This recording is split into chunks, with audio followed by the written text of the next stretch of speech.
MBS 초대석의 양승용입니다. 안전하고 건강한 먹거리는 단순히 농업의 문제가 아닌 국민 모두의 관심사일 수밖에 없는데요.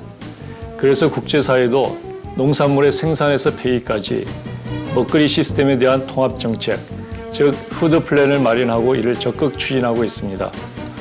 우리나라도 이런 흐름에 발맞춰 문재인 정부의 100대 국정과제에 국가 및 지역의 푸드 플랜 수립을 채택한 바 있는데요. 새해를 맞아 푸드 플랜이 어떻게 진행되고 있는지, 앞으로 고민하고 해결해야 할 문제는 무엇인지 한국농촌경제연구원 푸드 플랜 연구단장을 맡고 있는 김병률 박사 모시고 이야기 나눠보겠습니다.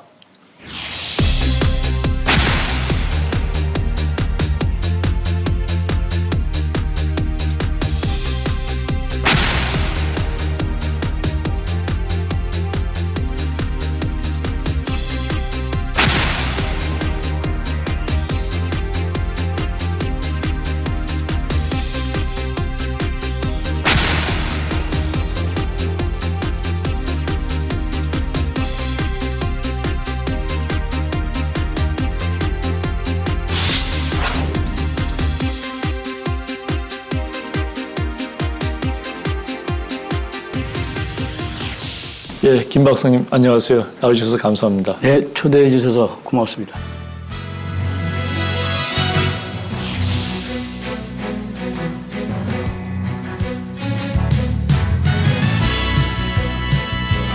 최근 몇 년 사이에 이 먹거리에 대한 사회적인 관심과 요구가 굉장히 커졌습니다.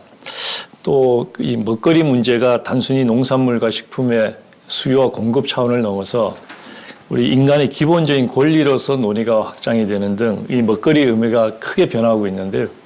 어떻게 생각하시는지요? 인류 역사상 가장 중요한 게 먹는 거, 그리고 사는 거, 그리고 입는 거 아니겠습니까? 네. 그중에서 가장 중요한 게 먹거리인데요. 그렇죠. 근데 국가 간에 일어나는 전쟁이라든가 갈등, 폭동, 예를 들면 IT 그 폭동도 있었잖아요. 네. 그리고 이웃 간에 일어나는 싸움이라든가 절도, 이런 것들이 다 먹거리에서 중요하게 발생하거든요. 질병이나 안전사고도 다 먹거리에서 발생하고, 그리고 이런 문제들이 결국 농식품 체계라고 하죠. 푸드 시스템이라고 표현하는데, 거기서 농식품의 생산, 그리고 소비, 유통, 가공, 그리고 음식물 쓰레기까지 모든 과정에서 이제 시장 실패가 발생하고, 거기에 병목 현상도 발생하죠. 그리고 부의 집중이라든가 이런 이제 분배 구조 왜곡 이런 문제가 발생하는데, 이런 것들이 바로 이런 요인들에 의해서 그 문제가 발생합니다. 그래서 국제적으로 더 심각하게 이렇게 되고 있는데요. 이것 때문에 국가나 지역이라든가 이런 데서는 이런 문제를 보정하고 그리고 보완하기 위해서 푸드 플랜에, 그러니까 식품 계획이죠. 이런 푸드 플랜에 관심을 갖고 정책을 추진하는 게 아닌가 이렇게 생각합니다. 자, 그래서 우리나라도 새 정부 수립과 함께 이제 먹거리에 대한 국가 차원의 종합 전략이 필요하다, 이런 인식을 바탕으로 푸드 플랜 도입을 추진 중인 것으로 알고 있습니다. 우선 푸드 플랜의 개념부터 간략히 좀 짚어주시겠습니까? 사실 푸드 플랜이라는 용어가 우리나라에서 사용되고 그런 지 얼마 안 됐거든요. 예. 특히 이제 세계적으로 푸드 플랜 용어가 우리나라도 그렇고 이렇게 많이 얘기가 된 게 2015년 그 밀라노 도시 식품 정책 협약이라는 게 이제 체결이 됐거든요. 세계 한 150여 개 국가의 도시 이런 데서 와서 체결이 됐는데, 그러면서 지역 푸드 플랜이라는 그런 운동이 확산이 되고, 그리고 서울시에서 2015년에 서울시 푸드 플랜 계획을 시작을 했거든요. 그러면서 그 푸드 플랜에 대한 관심이 굉장히 많아진 걸로 그렇게 됐습니다.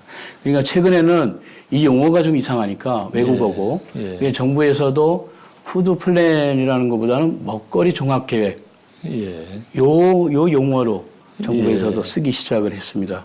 푸드 플랜이라는 게 결국은 사실은 푸드 시스템이라고 농산물의 생산, 그리고 유통, 가공, 그리고 음식물 폐기까지 전체 그 식품의 생성하고 소멸되는 이런 전체 시스템에 대한 정책적인 계획이라고 할까요?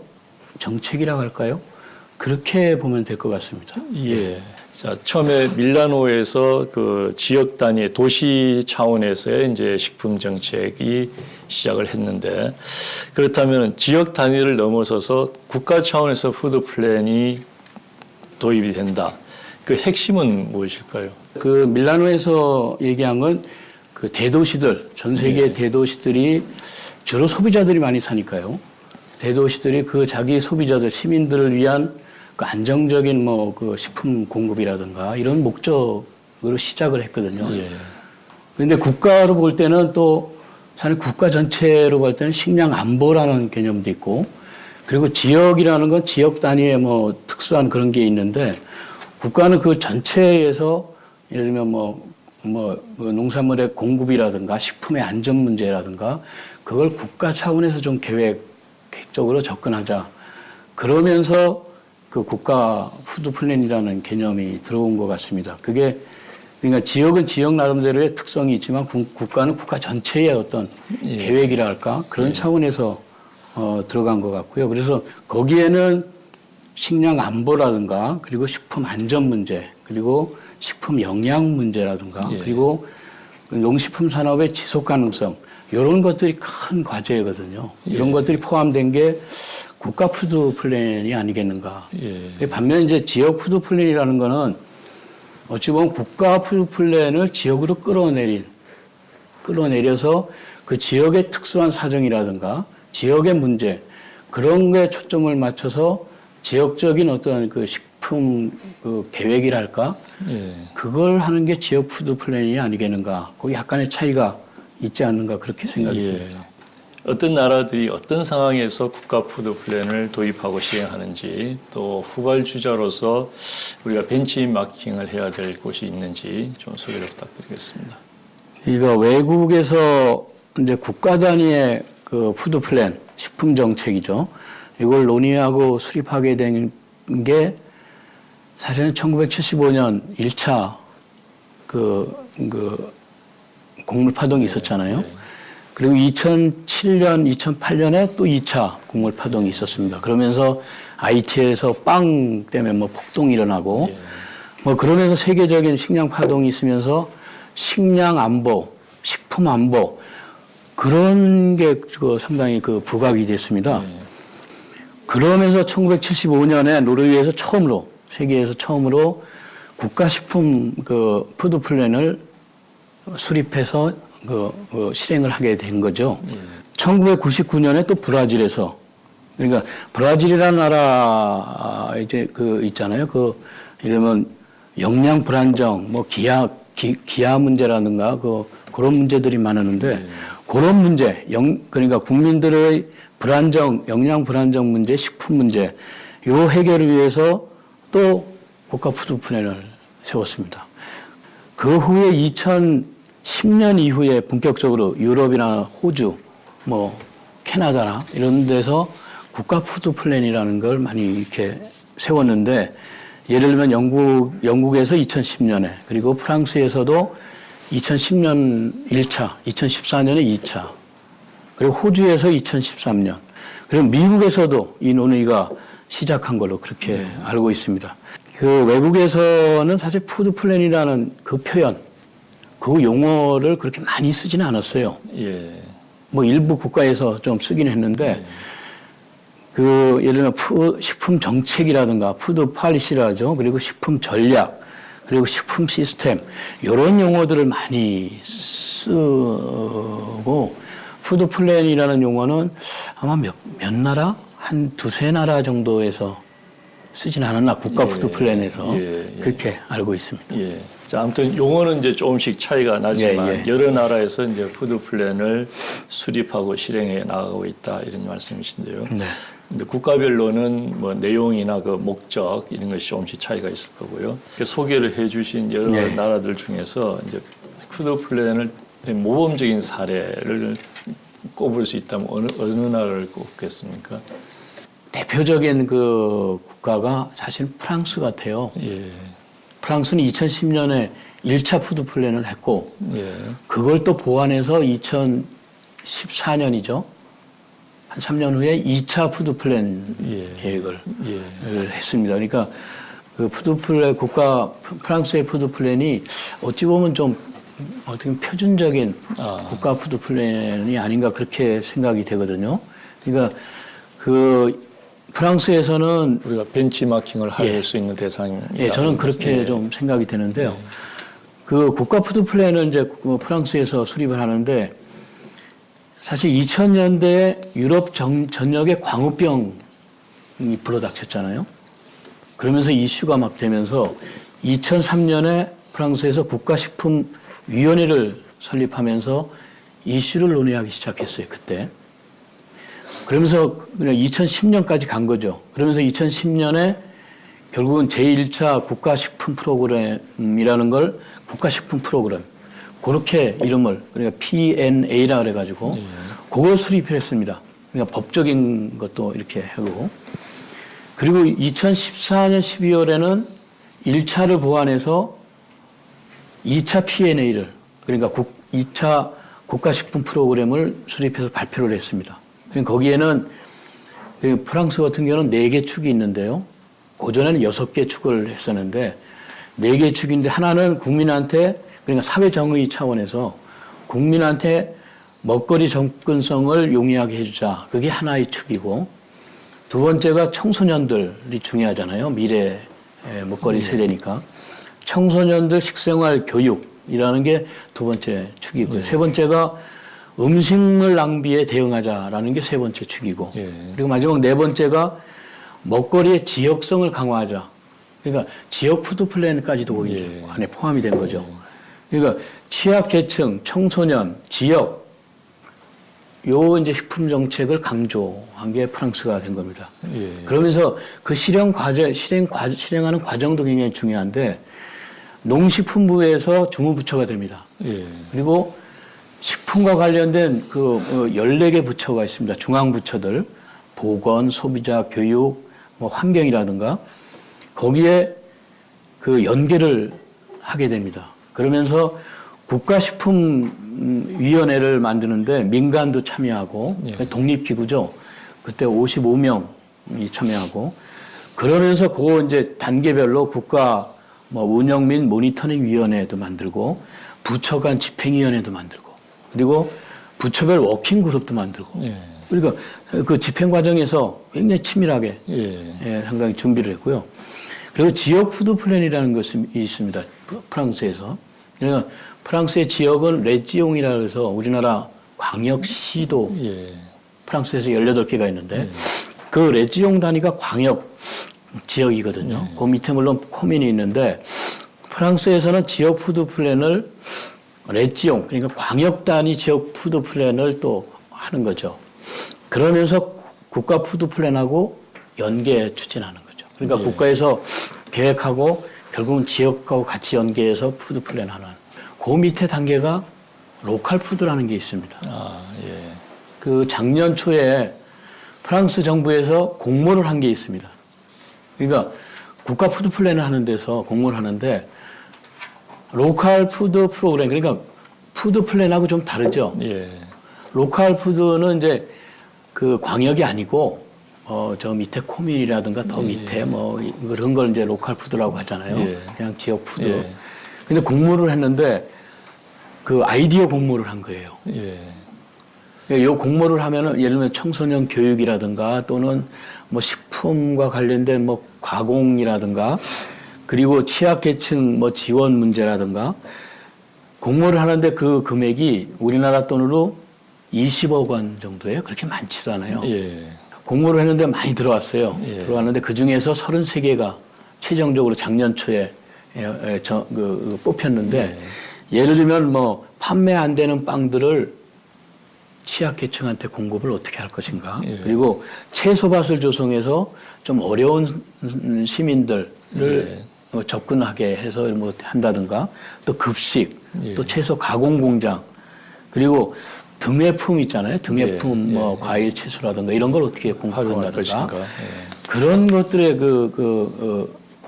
몰칼푸드 그 아이디어 공모를 했는데 거기에 이제 한 군데 한 6천만 원씩. 그러니까 아이템이죠, 아이템. 그런 식으로 프랑스에서는 예. 좀 약간의 좀 다르죠. 예. 그러니까 푸드 플랜, 지역 푸드 플랜 그리고 일반적인 로컬 푸드하고 좀 다르게 프랑스에는 접근하는 게 예. 아니겠는가. 그렇군요. 예, 좀 우리가 좀 본받아야 될 게 많지 예. 않은가 그렇게 생각해요. 예. 푸드 플랜이라고 하는 것을 추진하는 나라들이 공통적으로 하는 어떤 뭐 특징이라 할까요? 원칙이라 할까요? 그런 것이 있는지요? 또 우리한테 시사해 주는 바가 무엇인지 그것부터 합니다. 그 이제 여러 나라들을 좀 보면서 정리를 좀 해봤는데요. 예. 하나는 지속 가능성이라는 걸 항상 이렇게 좀 얘기를 하거든요. 예. 뭐 각 국가별로 지속 가능성 얘기를 많이 하죠. 잘 아시겠지만 그 경제적인 지속 가능성 그리고 사회문화적인 지속 가능성 그리고 환경적인 지속 가능성. 그러니까 미래 세대를 위한 예. 그런 지속 가능성 그게 이제 대부분 좀 들어가 있고요. 예. 그냥 무게 중심이 거기에 있는 거죠. 아. 그다음에 그 좀 종합적이지만 국가별로 특정한 어떤 그 핵심 아젠다들 아까 말씀드렸는데 그런 아젠다들에 좀 초점을 맞춘 거죠. 예. 그러니까 다 하는 게 아니고 자기 국가의 좀 특징적인 거, 맞는, 예. 그런 거를 좀 초점을 맞춰서 하는 게 좀 봤고요. 그다음에 그 기간이 중장기적인 그런 계획을 가지고 한다는 겁니다. 예를 들면 2030, 한 15년 후, 20년 후 그런 비전을 만들어 놓고 5년 푸드 플랜을 수립하고 발표하고 그런 게 좀 있는 것 같고요. 예. 그다음에 중요한 게 또 부처 간의 연계가 안 되면 될 수가 없는 거죠. 그렇죠. 예. 그러니까 아까 말씀드린 농식품부가 대부분 이제 그 주도를 해요. 그러니까 관련된 뭐 보건부라든가 교육부 이런 관련된 모든 그게 연계하지 않으면 불가능하거든요. 그런 게 있고 또한 민관의 거버넌스, 협치죠. 그런 이제 어떤 위원회 만들어서 추진하고 있는 게 대부분 공통적이고 그 다음에 이제 절차의 중요성인데 아까 말씀드렸듯이 1년 만에 뚝딱 이렇게 만드는 게 아니고 2년, 3년, 심지어 5년 심지어 뭐 10년씩 막 이렇게 고민하고 또 논의하고 그러면서 국가 푸드 플랜 같은 거를 수립한 거죠. 그래서 그 절차적인 정당성이라든가 그런 거를 좀 확보하지 않겠나 그렇게 되고요. 그리고 그 국가 푸드 플랜하고 지역 푸드 플랜하고 연계를 하는 거죠. 상하. 그러니까 국가 푸드 플랜이 만들어지고 지역 푸드 플랜이 그 다음에. 왜냐하면 국가라는 게 지역의 집합체가 국가니까 그런 게 일관성 유지를 위해서 그렇게 했고요. 마지막으로 법적인 근거가 확실하게 됐습니다. 예를 들면은 프랑스라든가 이런 데는 확실하게 법적인 근거가 되는데 실패를 한 나라가 2010년에 두 나라가 실패했습니다. 영국 그리고 호주. 물론 이제 정권이 바뀌면서 실패를 했는데 그 배경에는 법적으로 근거를 안 만들어 놨어요. 그러니까 정권이 바뀌면서 그걸 추진을 안 하게 되는 그 정도가 아니겠는가 생각이 됩니다. 잘 알겠습니다.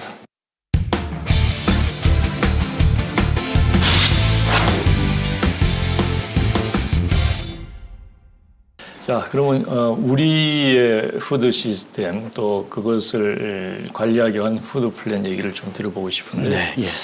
제가 일전에 그 농업의 재정의라고 하는 이제 연구 논문에서 그 우리 농업을 과거에는 농업 그 자체가 푸드 시스템이었는데 지금은 농업만 가지고는 안 되고 여러 전후방 산업들이 모여서 푸드 시스템을 이룬다. 그렇죠. 이런 내용의 제가 논문을 쓴 적이 있습니다. 지금 우리 그 푸드 시스템이 가지고 있는 문제점이랄까요? 그걸 어떻게 볼 수 있겠습니까? 한 서너 가지 정도 이렇게 생각이 될 수 있는데 하나는 안보 문제죠. 그러니까 식량 안보라든가 먹거리 안보, 식품 안보 그 문제인데 사실은 얼마 전에 문재인 대통령도 식량 안보의 중요성을 그 업무보고 때 말씀을 하셨어요. 우리나라가 다른 나라보다 좀 식량 자급률이 좀 낮잖아요. 많이 낮죠. 예, 그리고 또 하나 영양 자급률 좀 낮아요. 그렇죠. 예. 한 40%도 안 돼요. 예. 그래서 이런 식량 안보, 먹거리 안보 이런 것들이 굉장히 중요한 거예요. 그러니까 그쪽에 안 되니까 굉장히 취약하게 된 거예요. 식품 안보, 불안정 이런 게 불확실성 이런 게 있고요. 두 번째가 식품 안전 문제입니다. 이게 굉장히 중요한데 예.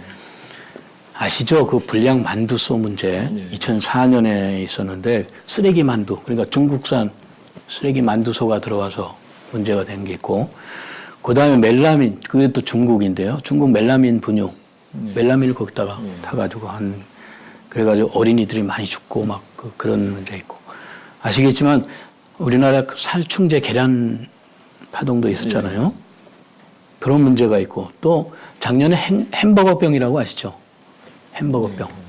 햄버거병 때문에 애들이 그 장에 문제가 생기고 이게 이제 식품 안전과 관련된 사고들이 많이 일어나고 이게 한 군데서 일어나는 게 아니고 여러 군데 많이 발생하고 국가적으로 발생하고 그래서 식품 안전 문제가 굉장히 중요하게 대두되는 게 있고 그리고 식품 영양이라든가 건강 문제도 있죠. 예를 들어 비만 문제라든가 고혈압, 당뇨 이런 문제도 있고 그리고 먹거리 취약계층은 상당히 취약하죠. 영양 공급 면에서. 질적이나 양적으로. 그런 문제가 있고 또 하나가 환경 문제도 있죠. 플라스틱이라든가 이런 폐비닐 문제도 있지만 쓰레기들 너무 많이 버리니까. 예. 또 그 쓰레기, 식품 쓰레기 버리는데 음식 쓰레기 버리는데 그 중에서 또 절반 정도가 동물이 먹어요.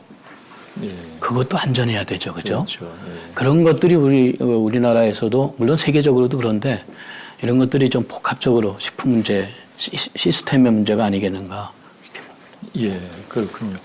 자, 말씀을 들어보니까 이런 푸드 시스템에 내재해 있는 근원적인 문제들, 굉장히 중요한 문제들인데 이런 문제들을 해결하기 위해서 푸드 플랜이 시급하게 정립이 되고 추진이 돼야 되겠다 이런 생각이 듭니다.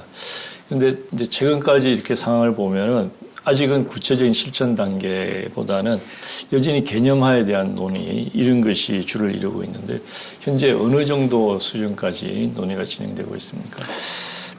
그러니까 이번 문재인 대통령께서 선거 때 공약을 내세운 게 그 안에 포함이 됐습니다. 이게 사실은 충분하게 논의가 되지 않은 상태였죠. 그러니까 공약이니까 말 그대로 공약이니까 들어가면서 푸드 플랜 좋은 거 아니겠는가, 중요한 게 아니겠는가 이렇게 하면서 국정과제에서도 이게 들어간 겁니다. 100대 국정과제. 그러니까 굉장히 중요해진 거죠. 그게 불과 2년 전 아니겠어요? 그럼 이제 국가 푸드 플랜도 만들고 지역 푸드 플랜도 하겠다 이런 이제 국정과제 안에 들어갔습니다. 근데 국가 푸드 플랜은 아까 말씀드렸듯이 오래 걸리는데. 그게 우선 국정과제에 들어갔으니까 일단은 만들어야 되잖아요.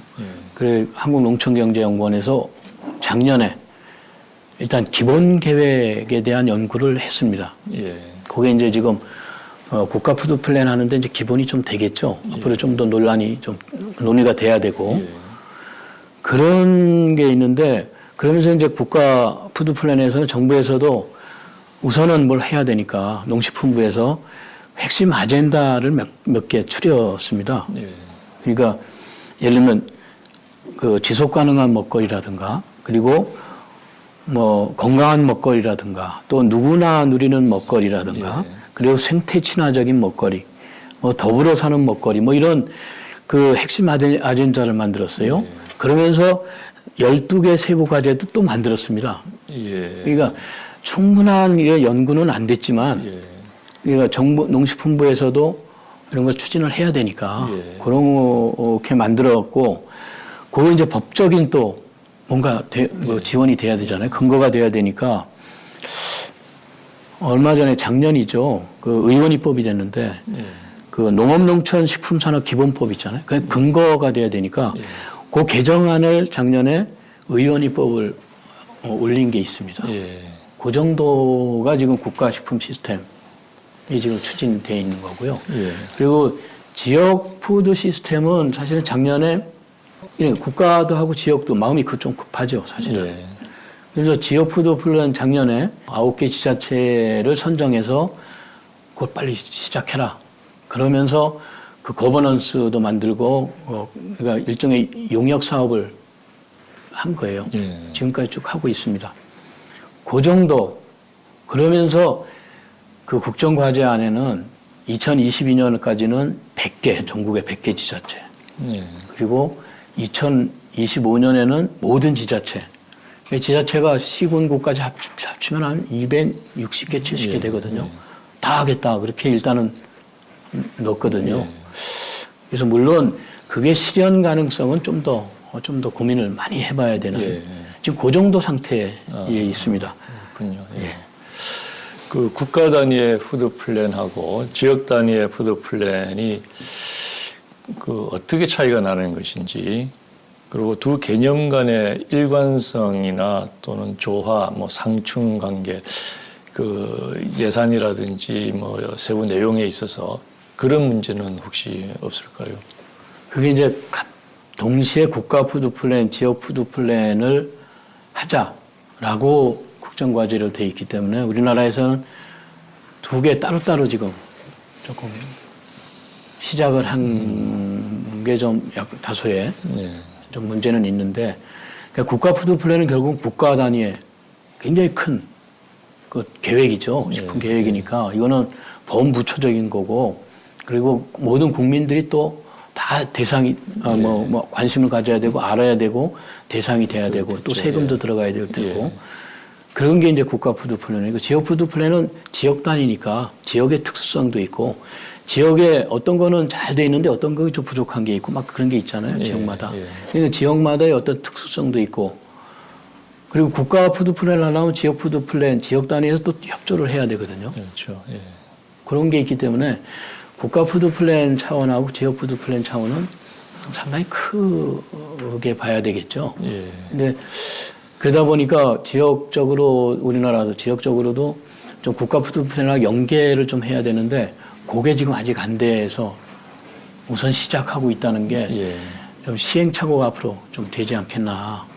그런, 그러니까 아직 일관성이나 조화, 그 문제는 좀 더 진행이 돼야 되지 않겠나. 예. 그 정부나 또 농촌경제연구원에서도 개념화나 이런 방안을 만들기 위해서 노력하셨을 텐데, 워낙 큰 문제이기 때문에 광범위한 과제이다 보니까 현실적으로 어려움이 굉장히 많을 것 같습니다. 그래서 우선 어떤 어려움들이 있는지 좀 꼽을 수 있을까요? 사실 지금 국가 푸드 플랜은 냉정하게 말씀드리면 지금 농식품부에서 많은 관심이 있는 거 아니겠는가 지금. 예.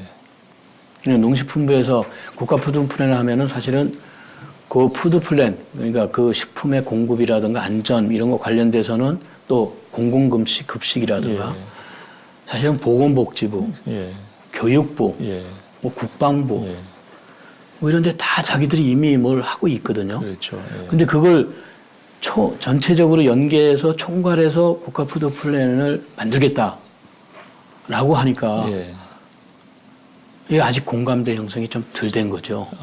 그러다 보니까 그런 이제 다른 부처에서는 아직은 뭐라나 내일 아니다. 뭐 이런 게 아니겠는가. 그러니까 농식품부에서는 무지 노력을 해야 되겠죠. 많이 노력해야 되고, 그리고 또 시간도 많이 걸려요. 그렇죠. 아까 말씀드렸듯이 선진국에서는 2, 3년, 5년까지 걸리고 범부처 무슨 뭐 그 그룹도 만들고 뭐 위원회도 만들고 막 했잖아요. 그 정도 하려면은 좀 시간도 좀 필요하면서, 그리고 또 연구도 많이 이거 뒷받침돼야 돼요. 연구가 지금 충분하지 않거든요. 그렇죠. 이제 겨우 우리 연구원에서 농촌경정을 할 정도. 그러면서 법적인 근거라든가 또 예산 이런 게 다 들어가고, 그리고 또 지자체하고도 또 푸드플랜하고 연결도 해야 되고. 그래서 이제 좀 본격적인 논의가 이제 시작되는 거 아니겠는가. 엄밀하게 생각한다면. 이제 문제는 이제 이 여러 가지 이제 각 부처들이 협력이 좀 안 된다는 따로 국밥이죠, 아직은. 그렇죠.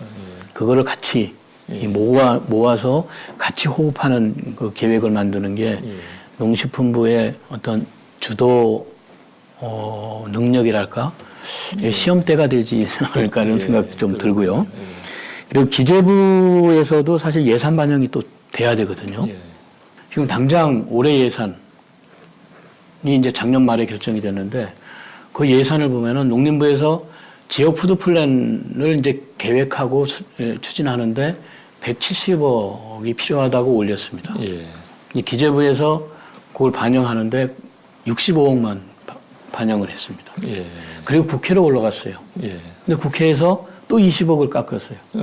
그러니까 결국은 170억을 올렸는데 지역 푸드 플랜을 계획대로 하려면은 170억이 필요한데 45억만 올 예산에 반영이 됐다는 겁니다. 이게 그만큼 이 준비가 사전 준비가 충분해야 되지 않겠나 그런 생각이 들고 교육부처가 그동안 학교 급식이나 자기들이 다 했잖아요.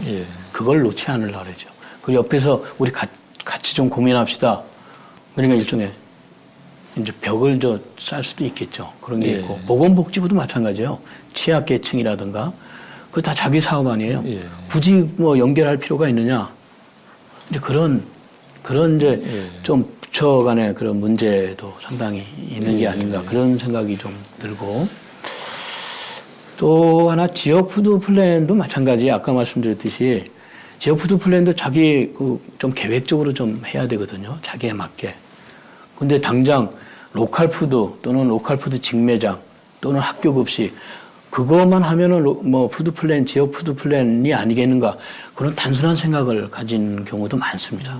공감대 형성도 안 돼 있고 그래서 이런 아직도 지역별로 푸드 플랜을 모르는 사람들이 대부분이고 그런 과정, 공감대 형성 과정 이런 것들이 좀 아직도 좀 더 필요하지 않나 그런 생각이 듭니다. 우리 지역 단위의 푸드 플랜을 시군구와 같은 기초자치단체 단위로 시행을 하겠다 이런 지금 계획이라는데 지금 외국의 사례는 어떻습니까? 외국도 그런 아주 세부적인 단계를 대상으로 하는 건지요? 아니면 국가 차원에서 플랜을 더 중요하게 생각하는지요?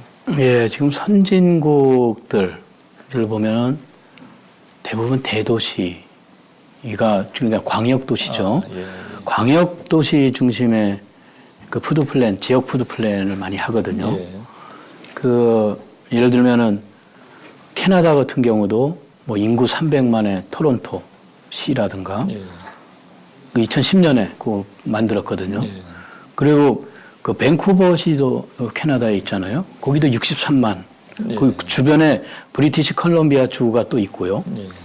거기도 2009년에 그걸 만들었습니다. 그리고 미국 보면은 또 몇 군데 있는데 뉴욕 850만이에요.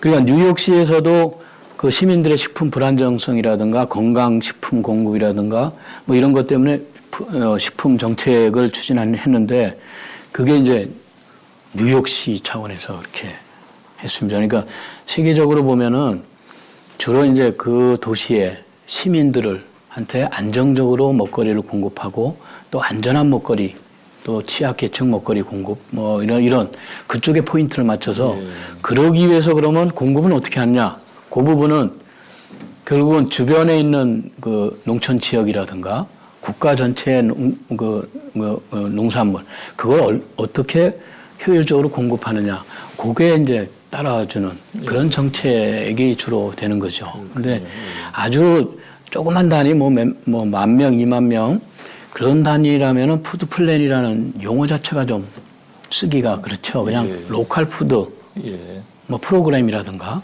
그런 식으로 가는 게 오히려 더 적절하지 않은가 그렇게 그렇군요. 그러니까 외국의 사례는 우리처럼 아주 그 기초 단위의 지자체보다는 광역 도시의 그 식품 먹거리 문제를 관리하는 뭐 그런 푸드 플랜을 구상하고 있다, 추진하고 있다 이런 말씀이시네요. 그렇다면 우리가 인구 900만이 넘는 서울시 같은 경우는 어떨까요? 예, 아까 말씀드렸듯이 서울시가 사실은 우리나라 대표적인 1,000만 인구 아니에요? 2015년에 그 밀라노 협약, 도시 협약이 된 다음에 서울시에 바로 우리 푸드 플랜, 지역 푸드 플랜 하자. 그때부터 3년, 2017년까지 2015년부터 3년간 각종 회의, 간담회, 워크숍. 예. 제가 그 숫자를 보니까 141번, 141회 그런 여러 의견 수렴이나 예. 그걸 거쳐서 철저히 준비를 했습니다. 그래서 2017년 6월에 서울시민 먹거리 기본권을 선언합니다. 하고 그리고 비전을 지속 가능한 먹거리 도시 서울 이런 비전을 딱 세운 겁니다. 그리고 마스터 플랜을 만든 거예요. 서울 먹거리 마스터 플랜 2020 예. 그렇게 만들고요. 그래서 매 5년 단위로 하겠다 그렇게 한 겁니다. 그러니까 그러면서 여러 가지 뭐 건강 안전 복지 그리고 건강 먹거리 보장 상생 위한 먹거리 안전 먹거리 이렇게 한 5개 분야 26개 과제를 추진하겠다라고 서울시가 한 겁니다. 그러면서 서울시의 또 계획이 2017년에 그러니까 2017년 6월에 발표하고 선언하고 그리고 바로 9월에 먹거리 기본 조례 그러니까 법적인 근거를 만든 거예요. 그리고 그다음에 11월에 그 시민 참여형 민관 거버넌스 조직 그러니까 그게 128명 엄청난 거버넌스 조직을 구성해서 운영하고 그 밑에 또 분과위원회들 쫙 운영하게 그렇게 지금 서울시에서 수립해서 한 거죠. 그러니까 세계적인 대도시답게 그렇게 한 거죠. 그러면서 먹거리 최대 그 도시이기 때문에 주로 시민들한테 어떻게 안전하게 그런 게 이제 중심이고 교육이라든가 뭐 이런 거고 그럼 생산 관련 정책은 그 안에 있느냐? 그건 없죠. 예.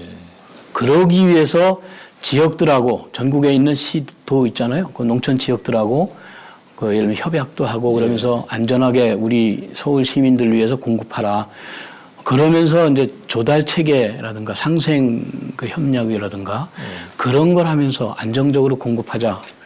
그렇게 서울시에서 지금 추진을 하고 있죠. 그렇군요. 예.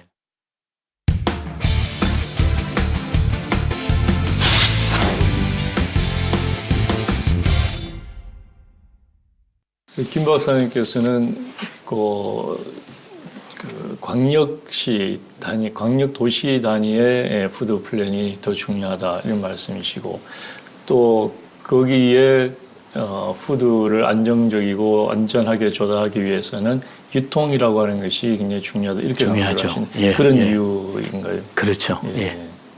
그러니까 그 푸드 플랜, 국가 푸드 플랜은 이제 국가 전체적인 거고, 그리고 지역 푸드 플랜도 주로 광역시 예. 중심으로, 예를 들면 서울시, 그리고 대전 광역시, 전국에 광역시 있고, 도 단위 있잖아요. 예. 그 정도는 푸드 플랜 하기도, 예. 또 실행을 하기도 좋고요. 예. 그리고 또 모양도 좋고. 예. 근데 이제 그 지역 단위 아주 소규모로 들어가면은 굳이 그런 식의 그거는 형식적인 게 아니겠는가.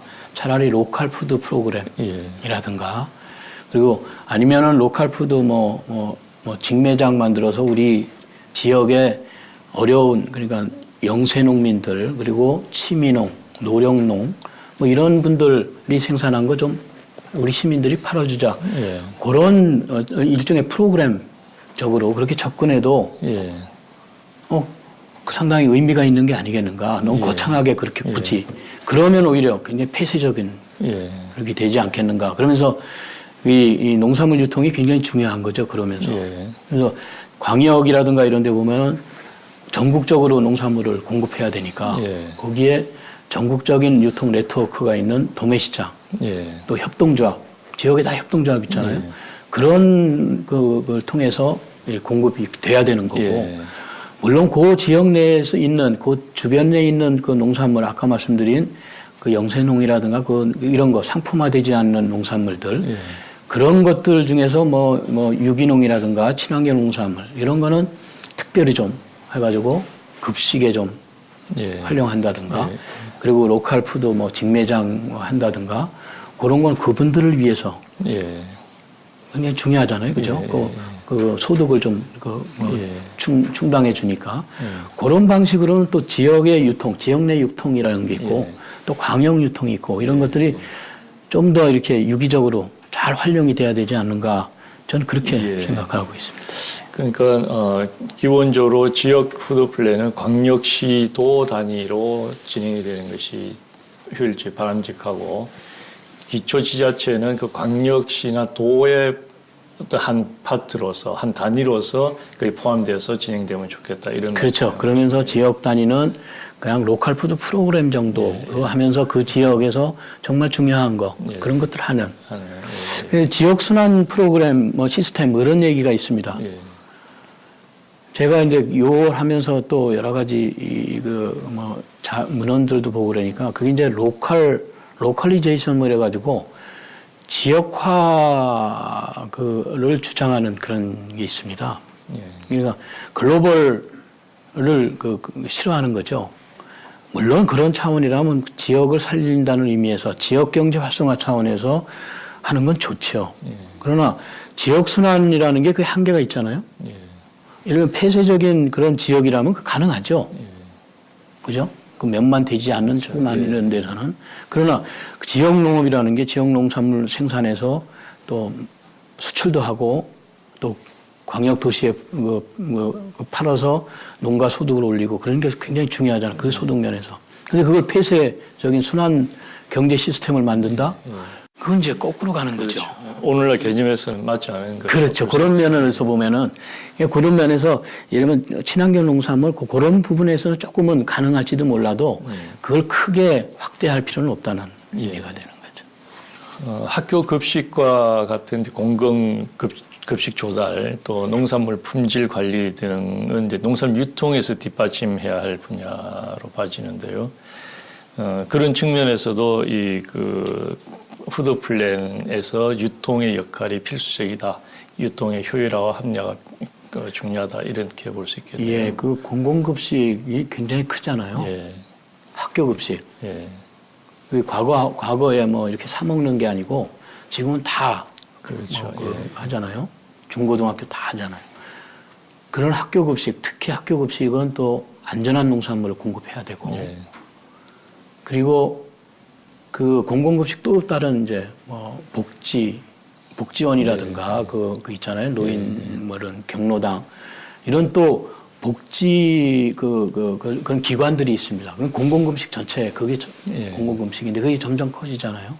근데 그런 데는 정말 그 전문적이고 체계적으로 좀 접근해야 돼요. 그냥 조그만 뭐 만들어서 이런 게 아니고 좀 체계적으로 해야 되는데 거기서 그 지역 농산물만 줄 수도 있는데 그 먹는 사람들은 전국에 좋은 농산물 먹고 싶어 하는 거 아니겠어요? 그렇죠. 그 지역 내에서 생산할 수 있는 거는 그 효율적으로 공급할 수 있는 거 그 안에서 하는 게 좋죠. 푸드 마일리지라는 그런 개념도 있고 그런 것도 있는데 먹는 사람 입장에서는 소비자 입장에서는 전국에 좋은 농산물 먹고 싶잖아요. 그런 것도 안정적으로 조달할 수 있는 그런 어떤 유통 체계 그런 것들이 좀 수준이 높아져야 되지 않겠는가. 그 안에서만 우리 지역에서 생산된 것만 공급하자. 누가 그걸 좋아하겠어요, 그죠? 그런 차원에서는 소비자 중심적인 그런 접근, 푸드 플랜 그렇게 좀 해야 되지 않겠나 그렇게 생각이 됩니다. 자, 새로운 정책이 튼튼하게 뿌리를 내리기 위해서는 이제 관련 법과 제도의 뒷받침이 중요한 부분인데요. 국가 푸드 플랜 수립과 관련한 그 입법 상황을 좀 소개를 해 주시죠. 지금 아까 말씀드린 그 농업 농촌 식품 이 법 있잖아요. 거기 의원 입법이 됐습니다. 그거 이제 근거를 마련하기 위해서 그게 되는데 그리고 우리 한국농촌경제연구원에서 연구를 했습니다. 그거 이제 근거법을 만들고 그 다음에 이제 어떤 그 절차를 거쳐서 그 수립을 한 다음에 그게 별도의 어떤 법이 만들어져야 된다고 보거든요. 근데 그런 건 이제 외국에도 그 사례가 있으니까 프랑스 사례 뭐 이런 게 있으니까 우리나라도 그런 근거가 확실해야지 예를 들면 그 정부가 바뀌어도 그걸 계속 추진할 수 있고 그렇죠. 지속적으로 그걸 안정적으로 추진할 수 있기 때문에 법적인 근거가 굉장히 중요하다고 봅니다. 자, 푸드 플랜은 그 어떤 정책보다도 우리 국민 전체에 미치는 영향이 클 것 같은데요. 정부와 관련 단체 그리고 일반 국민까지 참여하고 소통하는 것이 중요하지 않을까 싶은데요. 어떻게 보십니까? 예, 아까 여러 번 말씀을 드렸는데 푸드 플랜이 사실 그야말로 정부의 부처들, 범부처죠. 그리고 국민들, 그리고 지역민들, 이게 그 푸드 플랜이 중요하다. 그리고 안정적인 그런 게 중요하다라는 필요성이라든가 그런 공감 의식, 그게 굉장히 중요하거든요. 그게 있어야만 제대로 된 종합 계획 아니겠나 네. 그렇게 봅니다.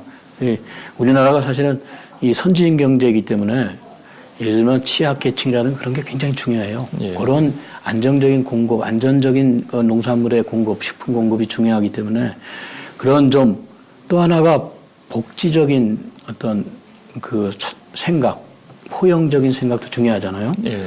그런 의미에서 국민 모두가 공감할 수 있는 그런 소통, 참여, 그런 논의, 그런 게 굉장히 중요하다고 저는 보거든요. 지금 그런 게 전혀 안 돼 있기 때문에 안 돼 있는 상태에서 막 성급하게 하다 보면은 형식적으로 하게 되고요. 그럼 또 하다가 문제 있네 하면서 또 접을 수도 있고. 불과 서울시에서도 140 몇 번의 논의를 거치고 그래도 서울 시민들은 푸드 플랜 잘 몰라요. 예. 그 정도로 좀 체계적으로 시간을 좀 가지면서 상향식 또 그런 의견 수렴도 많이 하고 관료 중심이 아니고 좀 민간도 많이 참여하고 그렇게 좀 돼야지만 이게 제대로 된 푸드 플랜이 아니겠는가 그런 생각을 좀 해봅니다. 사실 우리가 그 경제 성장을 굉장히 빠른 속도로 해오면서 그 그늘이 굉장히 넓고 깊거든요. 네. 그래서 그런 그늘에 있는 분들이 그 갖는 그 가구 단위의 식량 안보 문제, 또 질적으로 양적으로 적절한 그 먹거리를 보장해 주는 것이 어떻게 보면 식량 인권, 식량 주권의 개념이 아닐까 그런 측면에서 본다면은 푸드 플랜이라고 하는 것이 굉장히 중요한 개념인 것처럼 네. 보이네요. 예, 그렇습니다. 자, 알겠습니다. 자, 2019년 새해를 맞아서 함께 그 논의해 볼 좋은 주제였던 것 같은데요. 마지막으로 우리 농업인들과 시청자들 또는 일반 국민들에게 한 말씀 해 주시죠. 제가 먹방을 즐겨봅니다. 예. 그 제가 음식 만드는 것도 좀 좋아하고요. 아, 그렇습니까? 예. 근데 그 먹방 중에 여러 가지 방송 중에 한국인의 그 밥상 있죠. 예. 그걸 굉장히 잘 봅니다. 예. 그게 뭐냐? 각 지역에서 나는 우리 농산물, 수산물 그거 가지고 그 최고의 그 먹거리를 밥상을 예. 만들거든요. 예. 예. 참 그런 것들이 우리 소비자들이 많이 보고 그게 바로 우리 수입 농산물이 아니고 우리 농산물 가지고 최고의 식품을 만드는 게 바로 그런 거 아니겠어요? 예. 그렇게 되면은 우리 소비자들도 지역을 많이 갈 수 있고 그러면 농촌 관광도 많이 할 수 있고요. 또 예. 체험도 할 수 있고 그러면 농촌 지역 경제도 더불어 같이 이렇게 살 수 있잖아요. 예. 그래서 그 먹방 프로그램 같은 것 많이 이렇게 좀 해서 소비자들한테 우리 농업, 농촌, 농산물 안전성이라든가 이런 것도 많이 좀 했으면 좋겠고요. 그게 이제 소비자들 관심이 많이 커지니까. 그리고 이제 우리 농민들도 마찬가지죠. 이제는 혼자 자기가 생산해서 팔면 그만인 게 아니잖아요. 그러니까 내 자식이 먹을 수 있는 농산물, 정말 안전한 농산물, 소비자들이 좋아하는 농산물 이런 것들을 만들어서 공급한다. 이런 생각으로 소비자하고 어떤 공감이 되는 농산물 이런 농산물들 많이 생산해서 팔면은 그 지역뿐만 아니고 내가 모르는 그 서울 시민이라든가 다른 지역에 있는 우리 소비자들도 우리 농산물을 많이 먹지 않겠는가 그런 의미에서 이 푸드 플랜이라든가 이런 계획들도 굉장히 중요한 그런 정책이 아니겠는가 그런 생각을 해봅니다. 예, 그렇군요. 예, 잘 들었습니다. 고맙습니다. 푸드 플랜이 제 기능을 하기 위해서는 국제사회 사례에서 볼 수 있듯 생산자, 소비자, 정부와 지방자치단체 역할이 중요합니다. 우리나라의 경우 아직까지 푸드 플랜에 대한 국민적 이해와 공감이 부족한 실정인데요. 지금까지 전문가를 중심으로 큰 그림을 그렸다면 이제는 사회 구성원의 적극적인 참여를 통해 개념과 사업 내용을 함께 논의하고 합리적으로 추진해 나가야 할 것입니다. 함께해 주신 여러분 고맙습니다.